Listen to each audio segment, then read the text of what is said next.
8:19 right now on your Tuesday morning. A Chicago alderman says Mayor Lightfoot's curfew ordinance could lead to more gun violence. The city council postponed a vote yesterday on the expansion of the curfew. 35th Ward Alderman Carlos Ramirez-Rosa says that a vote for Mayor Lightfoot's curfew ordinance is a vote to increase gun violence. And he's joining us now this morning. We thank you so much for being here with us.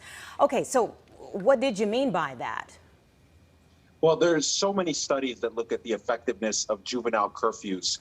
And by and large, what the studies find is that juvenile curfews are ineffective. But what they also find is that when they do have an impact, they lead to an increase in gun violence. There was a comprehensive study that looked at the expansion of Washington, D.C.'s juvenile curfew, and they found that when they moved the curfew hour up, the number of shootings that occurred while the curfew was in effect increased. And that increase accounted for other reasons why you might see that increase.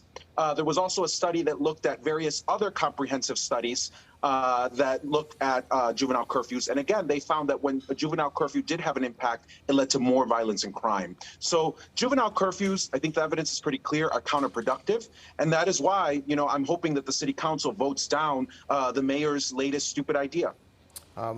Memorial Day weekend is approaching us, and a lot of people are concerned there's going to be more violence downtown.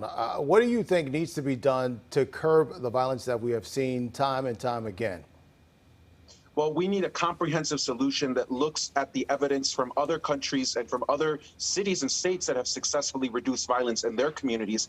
I think first and foremost, we need to create opportunities for young people. We need to create programming for young people. And we need to make sure that we are creating spaces where families and children feel safe. Let's come out into our streets. There's so much research that shows that when people are out in the streets, that is one of the most powerful deterrents to crime. So let's create youth activities downtown at Millennium Park. Let's create youth activities in our neighborhoods in the Chicago Park District. Let's make sure that we're activating our spaces, that our families are out in the streets, and that we're sending a strong message. We are a city of safety and peace.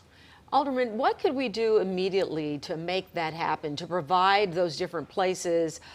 Because it seems like it's such a process to try to get anything pushed through. What needs to happen today so we don't see this violence continue? Well, look, the mayor, with a snap of her fingers, imposed a draconian checkpoint at Millennium Park. So there are resources that are there that can be recalibrated, that can be refocused towards making sure that we're creating safe spaces for our youth to gather. There are also funds that we have from the American Rescue Plan that have still not been spent that we can allocate and put towards creating youth programs and creating opportunities for young people.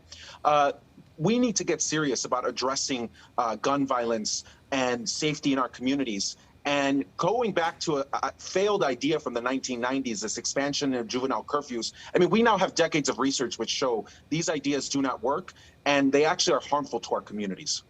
Alderman, do you think that, the dissension between those of you who are city leaders, how do you bring some solidarity to that to then bring solidarity to the community as at large? Well, it's really important that we repair the relationship between City Hall, the police department, and our communities. One of the things that we've been doing in my community is we've been having community safety walks in Hermosa, in Albany Park, in Logan Square. We've been bringing neighbors together to talk about what they're facing in their neighborhood. Then we walk around the block with the police officers. We get to know each other. That has had a very positive impact. And I think that's one of the reasons why we should also oppose this teen juvenile curfew, is the fact that it strains already strained relationships between our young people and our police. If we don't have strong relationships between our community and our police, then we are going to be worse off when it comes to addressing violence and crime. Well, we certainly hope that we only don't just talk, but we have some action behind it. Thank you so much for joining us this morning. Thank you.